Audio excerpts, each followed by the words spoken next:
Bonjour, c'est Nora. Dans cette vidéo, je vais comparer les performances de plusieurs extensions de chargement différé. Avant de commencer, il faut comprendre ce qu'est le chargement différé ou lazy loading en anglais. C'est une technique qui consiste à différer le chargement des éléments multimédia, comme les images ou les vidéos, jusqu'à ce que ces éléments soient réellement visibles sur une page par un utilisateur. Et ça permet de réduire le poids de la page lors de son chargement initial, et donc d'améliorer les performances globales du site. Depuis la version 5.5 de WordPress, cette fonctionnalité est intégrée de manière native pour les images, donc vous n'avez pas besoin d'installer quoi que ce soit, parce que vos images sont déjà configurées pour être chargées de façon différée par WordPress. Cependant, il y a des situations où le chargement différé intégré peut ne pas suffire. Et par exemple, comme sur cette page, si votre site contient d'autres types de médias comme des vidéos, une extension supplémentaire pourra être utile. Pour faire mes tests, je vais utiliser PageSpeed Insights et on va comparer les scores des différentes méthodes de chargement différé. D'abord, je vais tester le chargement différé de WordPress natif, donc le chargement intégré. Ensuite, je vais tester l'extension Ew, l'extension Smoosh, je vais tester Optimal, Lazy Load par WP Rocket et A3 Lazy Load. Je vais reporter ces données dans mon fichier Excel et j'ai choisi ces extensions parce que ce sont celles qui sont le plus installées, donc les plus populaires, parmi les extensions gratuites d'optimisation d'images sur WordPress. Je vais tester cette page de mon site qui a des images mais aussi une vidéo et on va voir comment se comportent les différentes extensions, mais on va d'abord commencer par tester la fonctionnalité de chargement différé intégré de WordPress dans PageSpeed Insights. Donc pour l'instant, sur mon site, je n'ai aucune extension d'optimisation. Je n'ai que ces extensions, donc des extensions pour gérer l'apparence du site, une extension de sauvegarde, j'ai installé WooCommerce et j'ai désactivé WordFence pour ce test. Dans PageSpeed Insights, j'ai ajouté l'URL de ma page et je lance l'analyse. Sans aucune extension d'optimisation, donc uniquement avec le chargement différé de WordPress, j'obtiens un score de 53 sur mobile et de 69 sur ordinateur de bureau. Je vais me concentrer sur le score mobile puisque c'est toujours celui-ci qui est le plus difficile à optimiser. Je vais vérifier mes signaux web essentiels et ici je vais utiliser uniquement le Cumulative Layout Shift, c'est-à-dire ce qui bouge sur la page lorsque la page est en train de charger, et le LCP qui a un rapport justement avec l'affichage des éléments qui se trouvent sur la page. Dans les audits, j'ai pas mal d'audits que je peux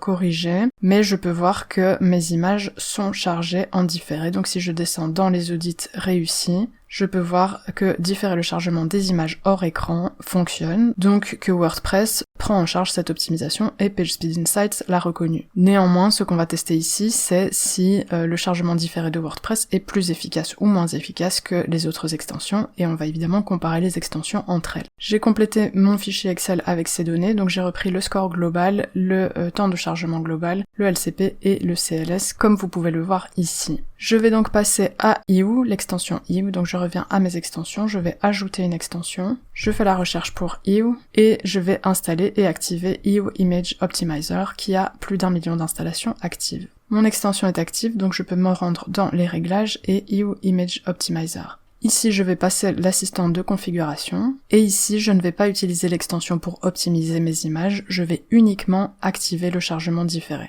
Donc je ne vais pas non plus retirer les métadonnées, puisque ce n'est pas comparable à ce qu'on a fait comme test pour WordPress, je vais activer le chargement différé, et c'est tout. J'enregistre donc mes modifications, et je peux relancer le test dans PageSpeed Insights. Avec l'extension Ew, j'obtiens un score de 64 sur mobile et de 72 sur ordinateur de bureau. Je reviens à l'onglet mobile. Dans mes signaux web essentiels, j'ai un LCP qui fonctionne, mon CLS est toujours le même. Si je descends dans les audits, ici j'ai davantage d'audits qui sont réussis. J'ai toujours mon audit de différer les images, le chargement des images hors écran qui est réussi, et globalement mon score est meilleur par rapport au chargement natif de WordPress. Je vais reporter ces données dans mon fichier Excel, et je passe à Smoosh. Donc je vais revenir à mon site, dans les extensions installées, je vais désactiver Ew Image Optimizer, je supprime l'extension, et ensuite je vais ajouter Smoosh. Je fais la recherche pour Smoosh, et je vais installer et activer cette extension qui, elle aussi, a plus d'1 million d'installations actives. Smoosh est active sur mon site, donc je peux me rendre dans le menu Smoosh, et je vais directement me rendre dans Lazy Load pour le chargement différé.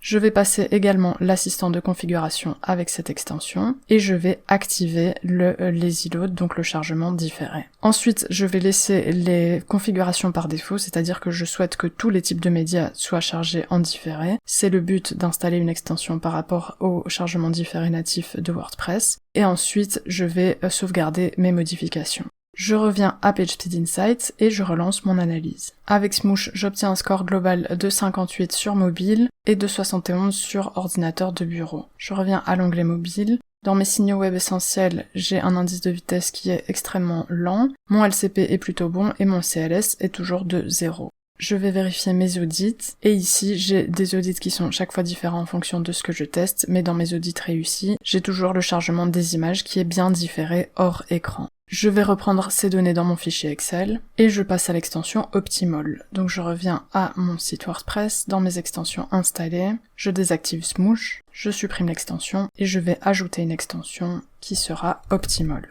J'installe et j'active cette extension qui, elle, a 200 000 installations actives, et ensuite je vais créer un compte pour Optimol qui fonctionne avec une clé API. Après avoir connecté mon site avec Optimol, je peux me rendre dans les réglages, donc Settings, et dans les réglages, les deux réglages qui doivent être activés pour que le chargement différé soit pris en charge par Optimol sont actifs, donc ces deux options sont actives par défaut. Je ne vais rien toucher d'autre et je vais revenir à PageSpeed Insights et tester mon site. Avec Optimol, j'obtiens un score de 61 sur mobile et de 70 sur ordinateur de bureau. Je reviens à l'onglet mobile et dans mes signaux web essentiels, j'ai un indice de vitesse de 6,3 secondes, un LCP de 2,4 et un CLS de 0. Je vais visualiser mes audits. Ici, j'ai de nouveau des audits qui sont chaque fois un petit peu différents de ce que j'avais précédemment. Et dans les audits réussis, j'ai bien mon chargement différé qui est pris en compte. J'ai reporté ces données dans mon fichier Excel et je passe à lazy load. Donc je vais de nouveau revenir à toutes mes extensions, désactiver Optimol, je supprime, et ensuite je vais ajouter l'extension Lazy Load de WP Rocket. C'est bien cette extension que je vais installer et activer, qui a plus de 100 000 installations actives.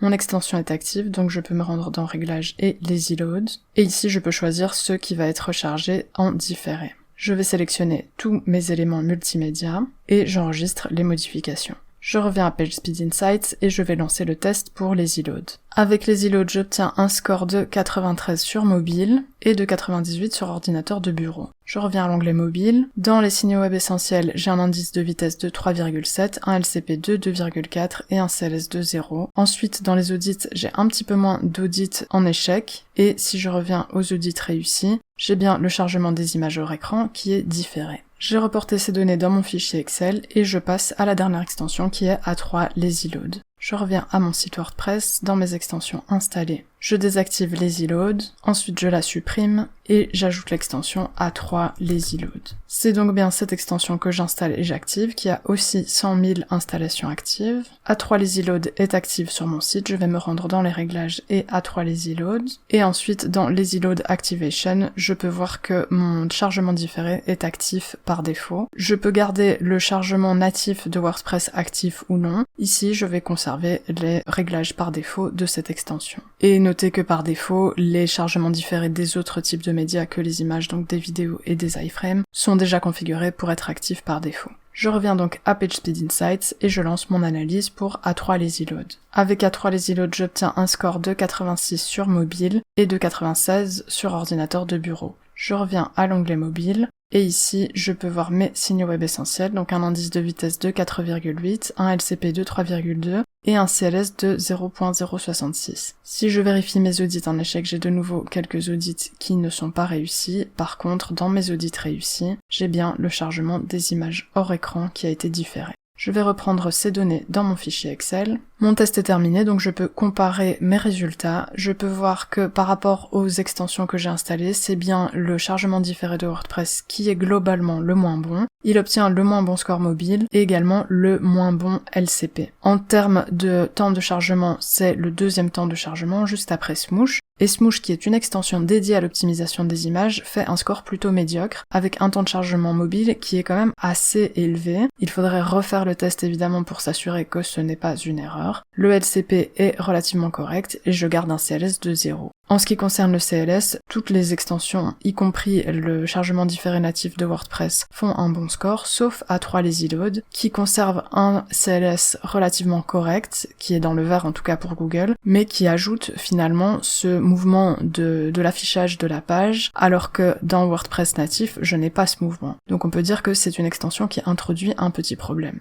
Globalement, c'est évidemment Lazy Load par WP Rocket qui se démarque largement par rapport aux autres extensions, avec un score qui est excellent sur mobile, un LCP et un CLS qui étaient dans le vert pour Google, et un temps de chargement mobile qui est très acceptable. Évidemment, ce test est imparfait, il y a toujours des éléments que je ne contrôle pas, mais j'espère que ça peut vous donner une première idée de ce que ces extensions peuvent faire ou ne peuvent pas faire pour vous. J'espère que ce tutoriel vous a été utile et que vous pourrez mieux optimiser votre site. Si c'est le cas, n'hésitez pas à liker cette vidéo et à vous abonner. Vous pouvez me poser vos questions en commentaire et je vous dis à bientôt.